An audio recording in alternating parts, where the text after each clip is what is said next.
नमस्कार. वंदनीय दादांना आपण सगळ्यांनी प्रत्यक्ष रूपात बघितलं नसलं तरी दादांचं अस्तित्व आपल्याला आपल्या आयुष्यात जाणवत असतं. प्रत्यक्षपणे आपल्याला हळूवार जो आनंद देत असतो, तो वारा आपल्याला दिसत नसला तरी त्या वाऱ्याची झुळूक आपल्याला जाणवते.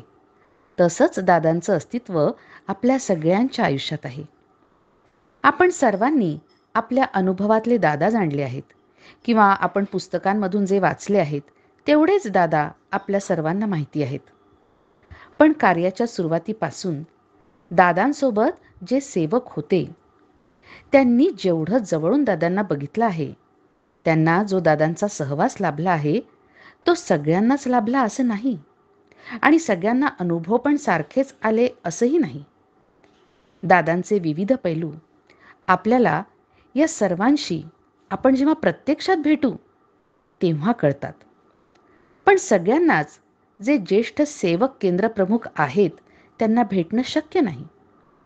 तेव्हा ज्या गोष्टी आपण पुस्तकात नाही वाचल्या, पण ज्या गोष्टी या सगळ्यांच्या हृदयात कायमच्या कोरल्या गेलेल्या आहेत, असे अमृतानुभव आपल्याला माहीत नसलेले दादा, दादांच्या आठवणी या सर्व भक्त भाविकांपर्यंत पोहोचाव्यात या दृष्टीनं गुरुसंवाद ही मालिका आम्ही आपणासमोर प्रस्तुत करीत आहोत.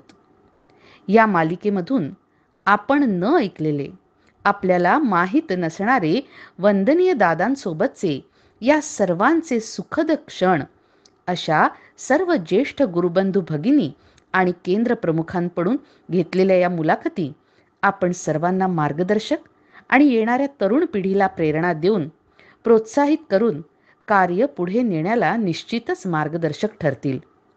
या सर्व मुलाखती या चॅनलवर आपणास बघायला मिळणार आहेत. तेव्हा या अमृतानुभवांचा आपण सर्वांनी लाभ घ्यावा ही आपण सर्वांना विनंती. शुभम भवतु. नमस्कार. आपल्या गुरुसंवाद मालिकेअंतर्गत आज आपण श्रीयुत अच्युतराव तांबोडे आणि त्यांची मुलगी मनाली देशपांडे यांच्याबरोबर आपण हितगुज करू. पुतणी आहे. हां, आणि यांची पुतणी, तुमचं नाव? सरिता जोशी. आणि त्यांच्या मनालींच्या सासूबाई पण इथं आज आहेत. या सर्वांनी दादांना पाहिलेलं आहे आणि दादांच्या बरोबर काळ व्यतीत केलेला आहे. तर आज आपल्याला एक चांगली संधी आलेली आहे की हा गुरुसंवाद आपण त्यांच्याबरोबर साधूया आणि त्यांच्यातून दादांचे बद्दलचे जे काही त्यांच्या आठवणी आहेत, दादांच्याबरोबर काळ त्यांनी व्यतीत केला ते गोल्डन मोमेंट्स किंवा सोनेरी क्षण आपण समजून घेऊ. तर आज माझ्याबरोबर हे आहेत, राजू पाठक आहेत, कल्पेजी आहेत, मिलिंद पण आहेत. तर आपली मुलाखती सुरुवात करण्यापूर्वी पहिला जो महत्त्वाचा प्रश्न आहे की वंदनीय दादांच्या कार्यात आपण त्यांना कधी भेटला आणि पुढे घाट पडली? हे पहिल्यांदा 55 साली दादांना भेटलो. ओके.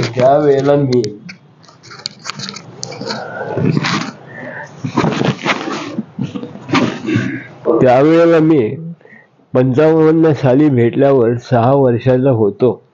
आज माझं वय 80 आहे. पहिली भेट अशी झाली की माझ्या बहिणीचा मुलगा 7 महिन्याचा होता. तो रडत असे म्हणून माझे आई वडील आणि माझी आजी त्याला घेऊन नारायण पेठेमधल्या एका बाईंच्याकडे गेले. त्या बाईंच्या अंगात येत होतं.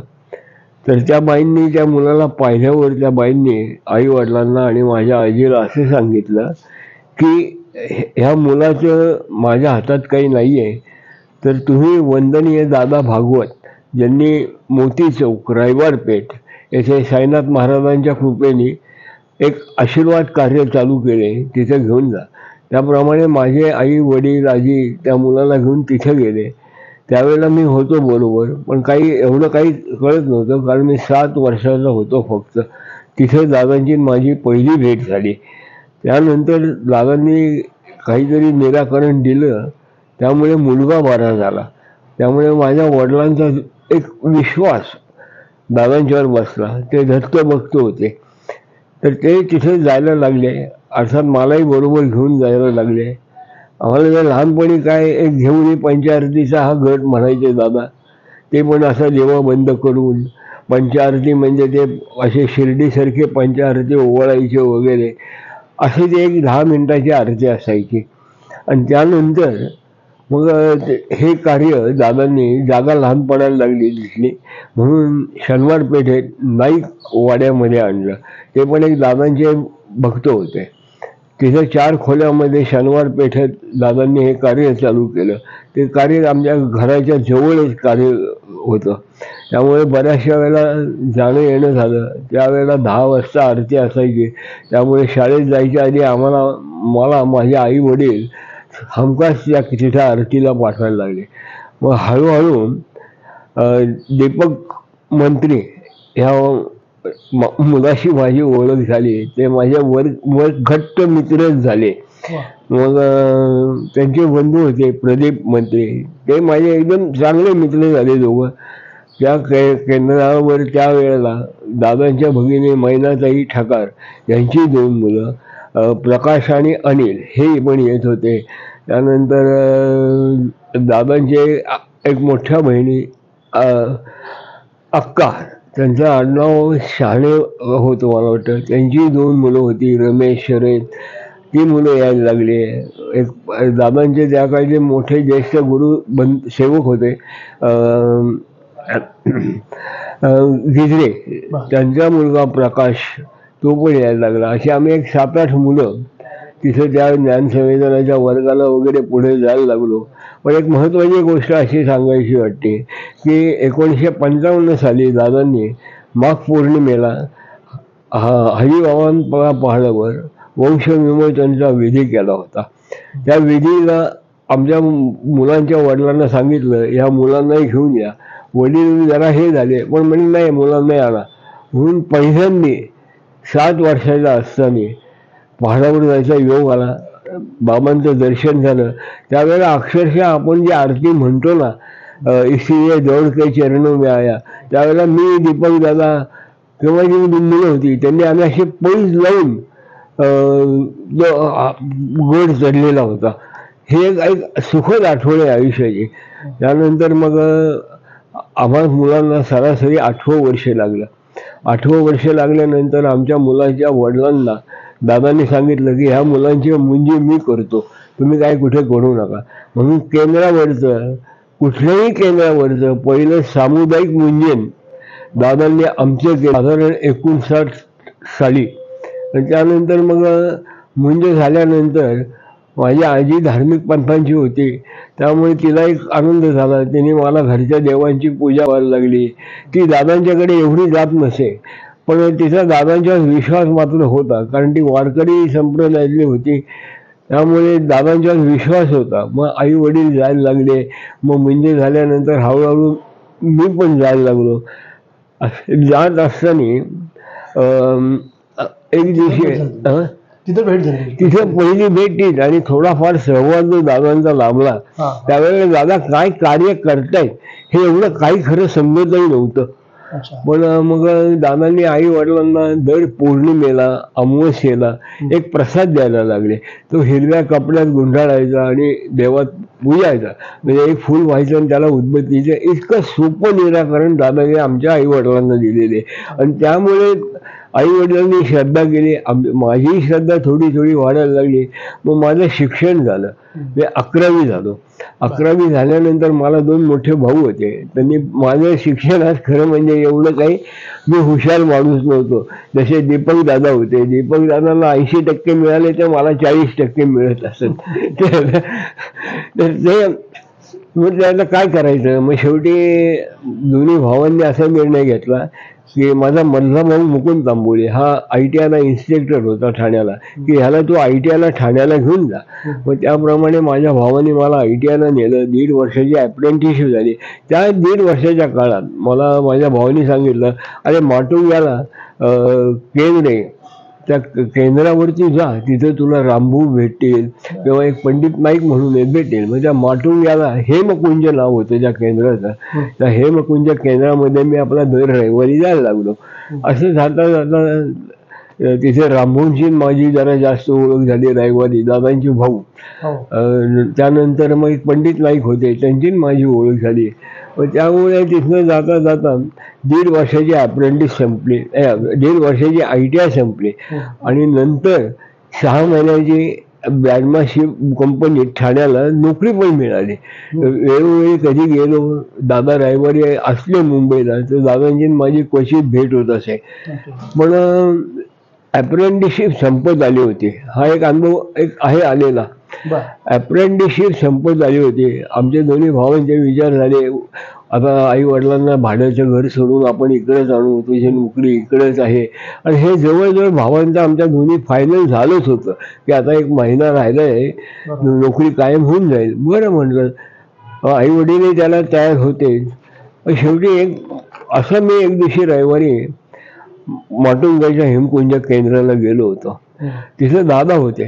दादांना बघून आनंद वाटला, आज दादा आहेत, आता आशीर्वाद देतील, आपण त्यांना सांगू 1 महिनाच राहिला आता कन्फर्म व्हायला. तर दादांनी उडी घेताना म्हणले थांब. म्हणलं वा. म्हणून मी थांबलो. थांबल्यानंतर दादांनी म्हणले एक काम करायचं. म्हणलं काय? तू उद्या येऊन मला पुण्याला भेट केंद्रावर. अहो म्हटलं, माझे 1 महिन्यात मी कन्फर्म होईन आणि मला आता हे नाही तू ये. आणि दादांच्या कामकाजामध्ये किंवा दादांच्या निराकरणामध्ये कुठल्याही भक्त भावकांनी कशी वाराखडी विचारलेली त्यांना अजिबात चालायची नाही. का, केव्हा, कधी, कसे, मी सांगतोय ना, विषय संपला. आणि तेवढीच भक्तांनी श्रद्धा ठेवली ना तर त्याच्यावर दादांना ते आपण श्रद्धा ठेवलेली वाया गेली नाही ह्याची जाणीव भक्तांना होत होती. म्हणून मग काय विचारलं नाही. आलो घरी. म्हटलं अरे असं आहे बाबा, मला उद्या मंगळवारी सकाळी दादांनी केंद्रावर यायला सांगितले पुण्याला शनिवारात. भाऊही काय बोलला नाही, कारण भावाचा माझ्यापेक्षा थोडाफार जास्तच विश्वास होता. म्हणजे या म्हणलं तू बाबा, नोकरीचं बघू आपण. आलो. आल्यानंतर त्यावेळेला आम्हाला दादांनी नवनाथ पोथी वाचन शिकवलं होतं. सामुदायिक पारायणं करून घेतली होती. त्यामुळे नवनाथांची पोथी चांगली नाही पण बऱ्यापैकी वाचता येत होती, पारायणं करता येत होती. तर ते झाल्यानंतर दादा म्हणले मंगळवारपासून रोज इथे यायचं केंद्रावर आणि 5 पारायणं लागोपाठ करायची. आता का, कशासाठी, कधी, काही नाही. अहो म्हणलं माझी नोकरी आहे. मी सांगतोय ते महत्वाचं आहे का तुझी नोकरी महत्वाची आहे, तू कर. बरं म्हटलं. केली सुरुवात. आणि ती 5 पारायणं का करायला सांगितली होती ते पहिल्या पारायणाचा सुरुवात झाल्यानंतर 4 दिवसात कळलं. त्यावेळेला माझे वडील एका डॉक्टरांच्याकडे कंपाऊंडर म्हणून काम करत होते. तर तिथे वडिलांच्या सहकारी कंपाऊंडरने माझ्या वडिलांच्यावर काही खोटे आरोप आणले आणि जवळजवळ वडिलांना तुरुंगवास व्हायची वेळ आली. असं तो एक पिरियड 1.5 महिन्याचा होता. त्या काळामध्ये मी 5 पारायणं झाली.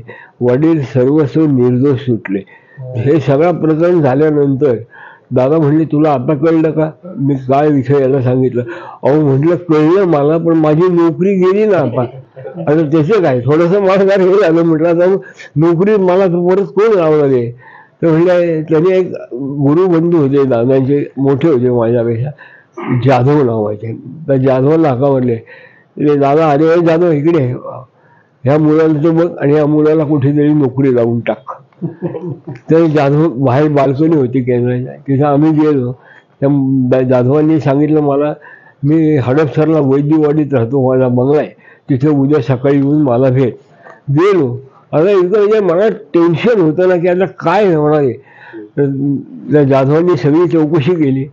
त्यांनी त्यांच्या लेटर हेडवर एक लिहून दिलं मला लेटर, बंद पाकिट केलं. म्हणले उद्या जा किर्लोस्कर केमिस्टमध्ये, सुपनेकर म्हणून फॅक्टरी मॅनेजरने त्याला भेट आणि त्याला हे लेटर दाखव. बरं म्हटलं. गेलो. गेल्यानंतर ते गेलो, त्या सुपनेकरांना भेटलो. त्यांनी ते लेटर वाचलं. मग सगळी माझी चौकशी केली.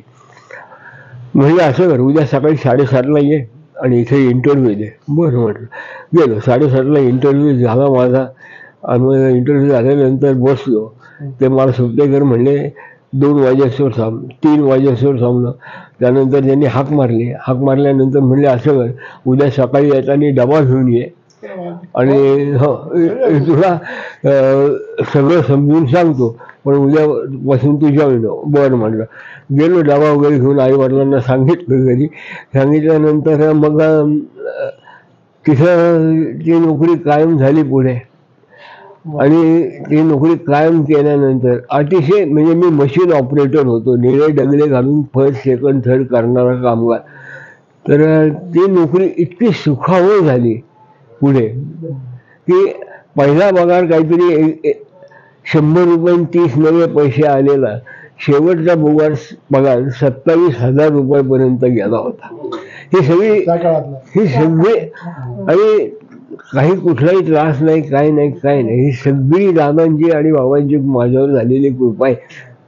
म्हणून मला एक म्हणायची, वर्णू किती उपकार गुरुबाईंचे, काय आता किती वर्णाचे मी उपकार.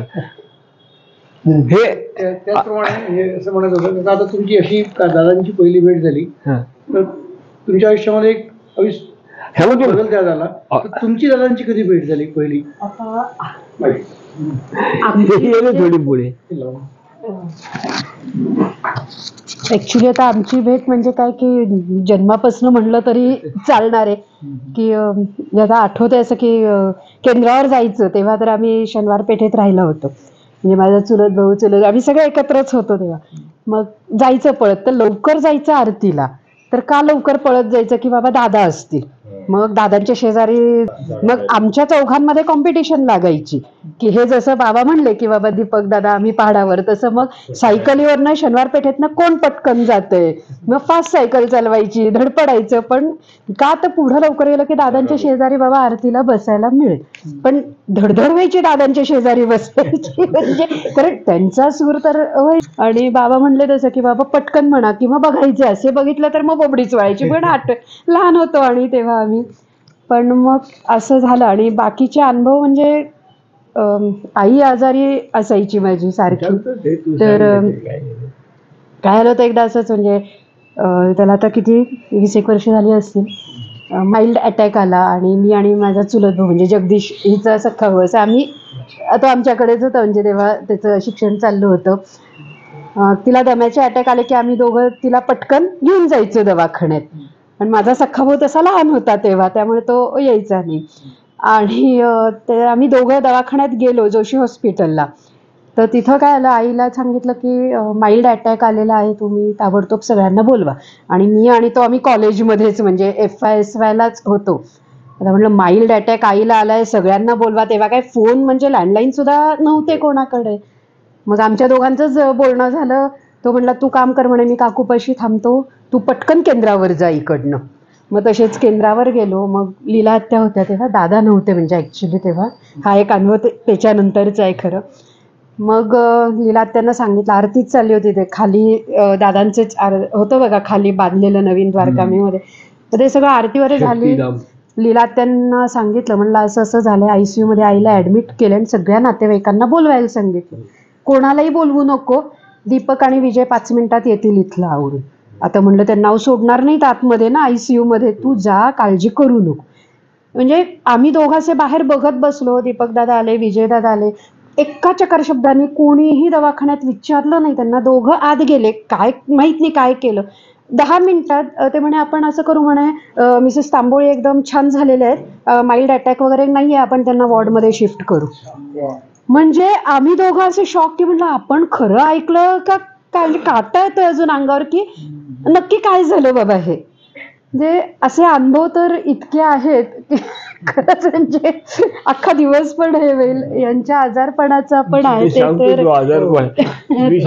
तुमच्या आयुष्यातले काही अनुभव आम्हाला ऐकायला मिळेल? हो, मी सांगतो की.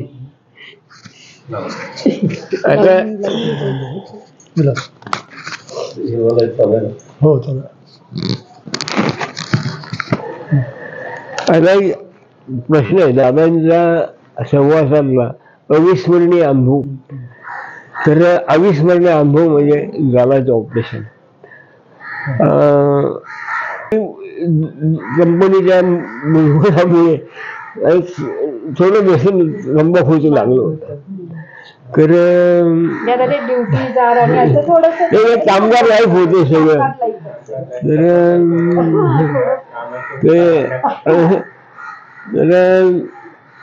थोडस जरा वाटलं म्हणून केईएम हॉस्पिटलला सुभाष पत्की म्हणून त्यावेळेला प्रसिद्ध डॉक्टर होते. ते त्यांना दाखवलं. मग त्यांनी ते बायोप्सी वगैरे केली, त्यांनी कॅन्सर आहे म्हणून सांगितलं. मग असं ऑपरेशन, म्हणजे त्यावेळेला माझी बायको आणि माझा मोठा एक पुतण्या होता, मोठ्या भावाचा मुलगा, सर्वात मोठ्या भावाचा, तो पण इकडंच होता. असं थोडाफार वैद्यकीय क्षेत्रात ज्याला ज्ञान होतं, त्यामुळे तो आणि माझे मिसेस पत्की डॉक्टरांशी बोलणं झालं. आई पण होते माझी. त्यावेळेला त्यांनी सांगितलं, बुवा ह्या मुलाचं आता एक ऑपरेशन करावं लागणार आहे आणि ते असं ऑपरेशन आहे, म्हणजे हा गाल कम्प्लीट ओपन करायचा, मग इथनं काहीतरी करायचं, मांडीची स्किन काढायची, 2 ट्यूब जोडायच्या आणि हा गाल पॅच करायचा. मग ठीक आहे म्हणलं, करा. झालं, पहिलं ऑपरेशन झालं. 1-1.5 महिन्यांनी घरी आलो. परत दुसरं ऑपरेशन म्हणजे प्लॅस्टिक सर्जरी जे म्हणतात ती करायला हे झालं. जॉईन झाल्यानंतर हा जो गाल पॅच व्हायला होता, त्यांची जे काही शास्त्र होती डॉक्टरी, तर हे काही पॅच होत नव्हतं शेवटपर्यंत. त्यांनी खूप लहान मोठी इकडनं हे करणं असे त्यांच्या वैद्य, पण ते काही म्हणजे पाणी जरी प्यायलं तरी इथनं खाली म्हणजे अन्न खाण्याची तर गोष्ट, पण पाणी प्यायलं तरी इथनं असं खाली यायचं. एक दिवशी माझ्या डॉक्टरांनी 1 महिना परत इनडोर पेशंट होऊन प्रयत्न केले, पण ते काही नाही. मग त्यांनी दुसऱ्याही डॉक्टरांना विचारलं, प्लॅस्टिक सर्जरी पुण्यातले होते, त्यांनी ते एक डॉक्टर म्हणले मी येतो आणि एक शेवटचं ऑपरेशन करू. हे जर ऑपरेशन झालं तर मुलगा जगेन, नाही जर पेशंट.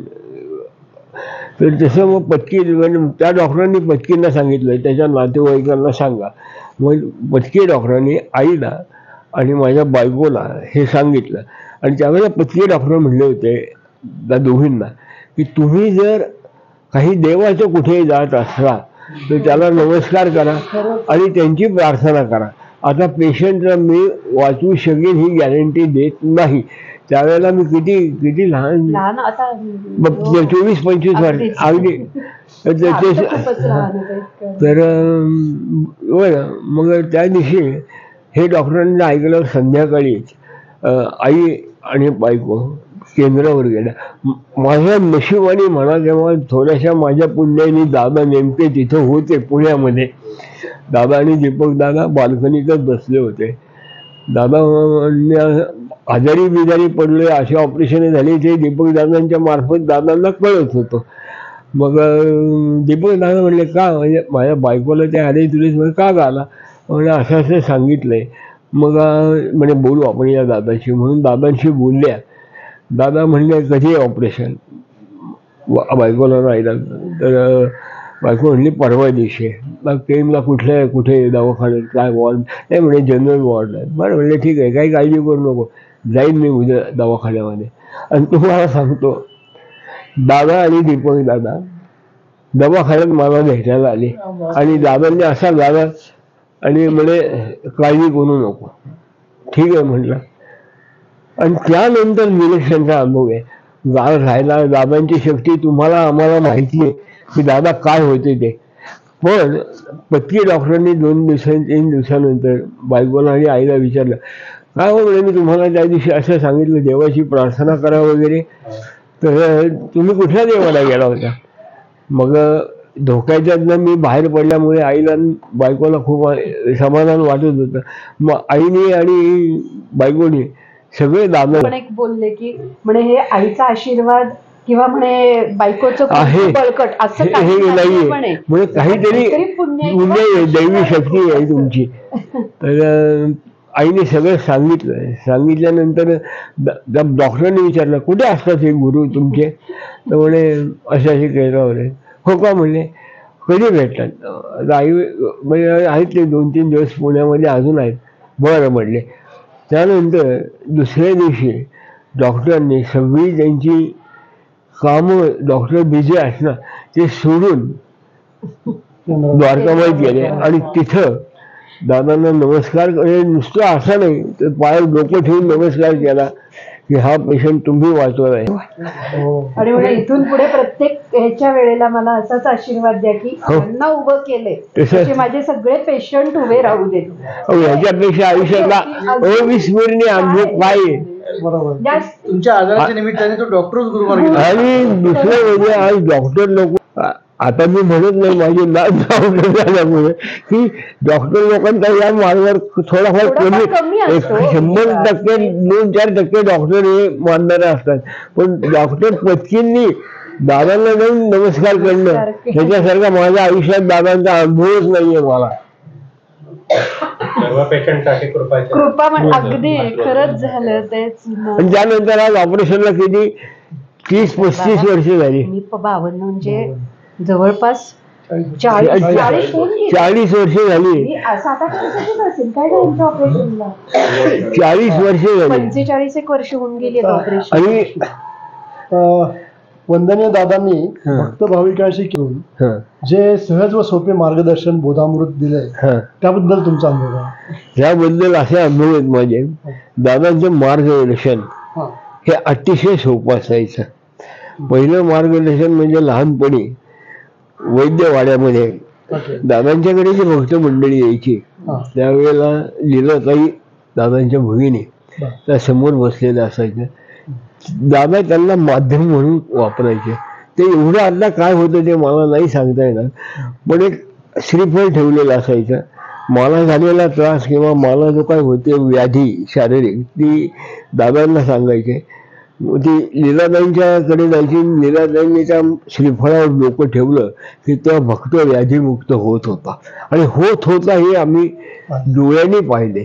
त्यावेळेला एक 10-12 वर्षाचा मी असेल, पण ते डोळ्यांनी पाहिलेल्या गोष्टी आहेत. त्यामुळे आणि मला किंवा आमच्या आई वडिलांना जी दादांनी निराकरण दिली ती अगदी सोपी होती. कदा मुलींच्या लग्नासाठी हीच वेळ तीच वेळ, बाबा मुलींचं लग्न होत नाहीये काय करावं, पत्रिका दिल्यात हे केलंय. त्यावेळेला ते दीपक दादा होते लग्नाच्या वेळेला. हिच्या लग्नाच्या वेळेला दादा होते आणि हिच्या लग्नाच्या वेळेला दीपक दादा. तर त्यांनी एक श्रीफळ दिला. या मुलींना काही सेवा करायला सांगितली 5 आठवडे. त्या 5 आठवड्यामध्ये 5-5 वर्ष न जमलेल्या मुलींचे लग्न झालेली आहेत.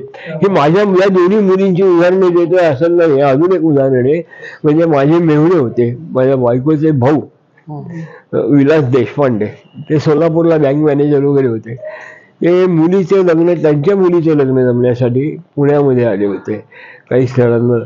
तर त्यावेळेला मी आपली साधना वगैरे आपलं चालू होतं माझं. ते त्यांनी बघितलं. ते म्हणले काय होय काय करताय म्हटलं. सगळं सांगितलं दादांच्या कार्यात. म्हटलं ते म्हणले मुलींच्या लग्नाचे सांगतात का भविष्य? म्हटलं भविष्य वगैरे काही सांगत नाही. तुम्हाला लागलं तर आपण जाऊ तिथं, अशाशी कामकाजाची पद्धत असते. तुम्हाला लागलं ना आपण जाऊ तिथं. ते म्हणजे जाऊ द्या. गेलो कामकाजाला. त्यांचंच नाव दिलं. नाव दिल्यानंतर त्यावेळेला मला वाटतं दीपक दादाच होते ना काम. दीपक दादाच होते. दीपक दादांनी त्यांना प्रसाद दिला आणि म्हणे ह्या प्रसादाचा असाच पूजा करा. ह्या मुलीला काहीतरी सेवा सांगितली आणि म्हणे होईल. आणि खरोखर त्या मुलीचं लग्न जे गेले 2-2 वर्ष बघत होते ते 5 आठवड्यात जमलेले आहे. म्हणजे माझ्या अनुभव नाही आहेत, हे दादांच्या शक्तीचे आणि दादांच्या कार्याचे अनुभव आहेत. हे माझे नाही आहेत.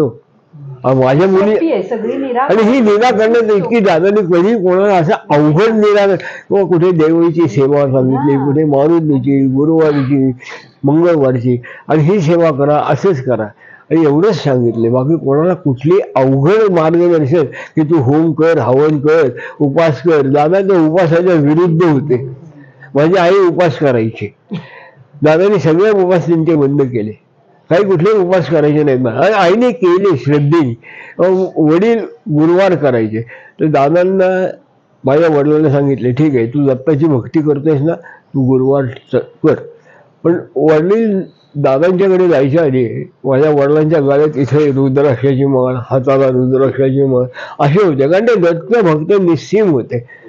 तर दादांनी एकदाच सांगितलं की हे जे आहे ना, आम्ही दादांनी वडिलांना समजून सांगितलं होतं की रुद्राक्ष घालायला माणसाची काय पात्रता लागते. हे दादांनी सांगितलं होतं की अशाच माणसाने रुद्राक्ष घालावा, आपली पात्रता नाहीये. वडिलांनी तिथल्या तिथे माळा काढून ठेवल्या दादांच्या पुढे, नको म्हणे. एवढी दादांची श्रद्धा होती. दादांचे कामकाज आणि निराकरण करण्याच्या पद्धती तर खूप सोप्या होत्या. कोणाला कधी अवघड काहीही काम सांगितलेलं मला तरी आठवत नाही बाबा की तू होम कर, हवन कर, ह्या मारुतीची अशी सेवा कर, ह्या देवाची. अतिशय सुदृढ साधी आणि त्या निराकरणामध्ये त्या भक्ताला गुण येत होता. म्हणजे इतकी शक्ती होती की त्या इतकी लग्नामध्ये शक्ती होती. सांगितलं आम्ही आणि दादांनी ही जी काही शक्ती मिळवली ती दादाला काय अशी परमेश्वराने ओंधळीत दिलेली नाहीये. खूप दादांनी मी गोष्ट प्रत्यक्ष बघितली नाही, पण मी ऐकलेली अशी गोष्ट आहे की दादांनी गुडघाभर पाण्यामध्ये उभं राहून गुरुचरित्राचे पारायण केलेली आहेत. अहो आपल्याला बसून पोथी वाचायची म्हटलं तरी जीवावर येतं ना. ही त्यांना शक्ती जी मिळाली आहे सुफी पंथांची. दादांच्या कृपेने आम्हाला सुफी पंथांच्या सगळ्या इथे दर्शन झालेले, सगळ्या सुफी पंथांच्या इथे मी दर्शन घेऊन आलेलो आहे. मी, माझी बायको, माझ्या भावाची बायको, भाऊ, चौघही जण. आता हे असे आहेत ना की दादांनी कुठल्याही भक्ताला काहीही किंवा आर्थिक दृष्ट्या तर दादांनी कधीही कोणालाही अडवलं नाही. दादा म्हणायचे की एक माझे वडील दवाखान्यातले कंपाऊंडर आणि एक त्याच वेळेला इथे वडिलांच्या बरोबरीत असलेले डॉक्टर रेघे होऊन यायचे. तर माझे वडील थोडेसे मागे असायचे, कारण दीपक दादांचे मंत्री वडील आणि हे असे जरा. तर माझ्या वडिलांना दादा एक दिवशी म्हणले की अरे माझ्या कार्याला जसा डॉक्टर हवाय ना तसा मला कंपाऊंडरची गरज आहे, तू असं मागे मागे होऊ नको, तू या लोकांच्यात मिसळ. इतका दादांचा साधेपणा होता, इतकं भक्त भाविकांना समान लेखलेले दादांनी. हा श्रीमंत हा गरीब म्हणून आहे. आणि दादांच्या कृपा आशीर्वादाला लोकांना मिळाले. त्याचा अजून एक अनुभव मी सांगतो. गझल गायक राजा मेहंदी अली खां माहिती असतील तुम्हाला, तर ते दादांचे निस्सीम भक्त होते. मुंबई केंद्रावर यायचे. एकदा मी असंच आयटीआयच्या काळामध्ये मुंबई केंद्रावर गेलो होतो. आम्हाला काय माहिती हे राजा मेहंदी अली खान वगैरे.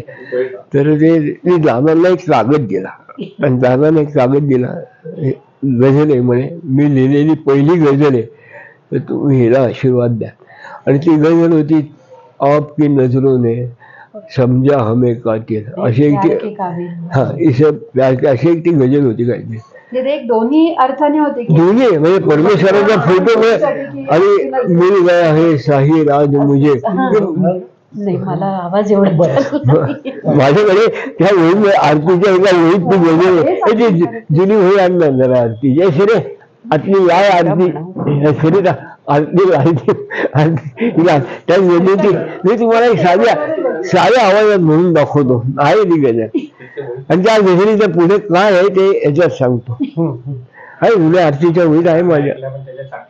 नाही बाबा आहेत त्याचे साक्षीदार. काय ऐकलाय म्हणतात ते, पण तुम्ही साक्षीदार आहात त्याचे. राजा इकडे काही दुनिया या जुन्या होळीत आहे.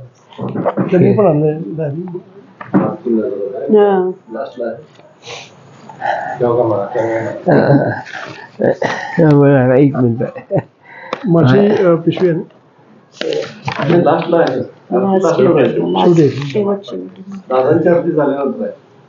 समर्थन 153.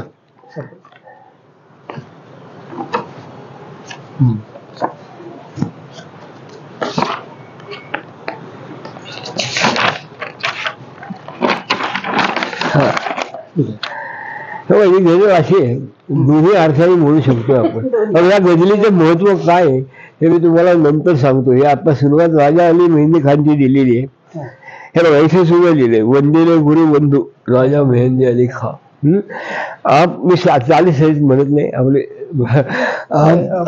मी तुम्हाला मदत करतो थोड़ी नजरों ने समझा प्यार के काबिल मुझे, दिल की धड़कन ठहर जा, मिल गई मंजिल मुझे, आपकी नजरों ने समझा जी हमें मंजूर है, आपका ये फैसला हर रही है नजर, वंदा पर शुक्रिया हमसे अपने जिंदगी में कर लिया शामिल मुझे, दिल के धड़कन रह रही, मिल गई मुझे आपकी नजरों ने समझा. ही मेहंदी अली खानची गझल आहे ना, ही त्यांनी पहिल्यांदा लिहिलेली आहे आणि त्यांनी पहिली दादांच्या हातात तो कागद दिला. त्यावेळेला मी तिथं होतो. हातात कागद दिल्यानंतर दादाने वाचल्यानंतर दादा म्हणले, चांगली आहे, तू दे सिनेमामध्ये, पण ही गझल अशी आहे की तू बाबांच्या फोटो पुढे बसून सुद्धा म्हणू शकशील आणि ही गझल तुझी अत्यंत लोकप्रिय होईल. लता मंगेशकरनी गायलेली आहे आणि ती लोकप्रिय काय आज 70-75 वर्षानंतर हे सांगायची गरज नाही. हा दादांचा आशीर्वाद होता. आणि दादांनी काय सांगितलं त्यांना की काही नाही, कागद घेतला, आशीर्वाद दिला, बस. इतकं मार्गदर्शन. दादांनी खूप सांगू शकले असते, तू असं कर तसं कर, मग तुझी ही गझल आहे, काही नाही. एक मार्गदर्शन बाबांच्या चरणी ठेवले, दिली. तेवढा दादांना साईनाथ महाराजांचा आशीर्वाद लाभलेला होता. सोपं नाही होते. गुरुसंवाद या मालिकेअंतर्गत आज आपण अच्युत तांबोळी यांच्या मुलाखतीचा भाग 1 ऐकला. मुलाखतीचा भाग 2 आपण पुढच्या रविवारी प्रक्षेपित करणार आहोत. तरी सर्वांनी नक्की ऐका आणि अशाच अनेक सुंदर मुलाखतींसाठी गुरुसंवाद या चॅनलला सबस्क्राईब करा. अनेक लोकांपर्यंत गुरुसंवाद पोहोचवा.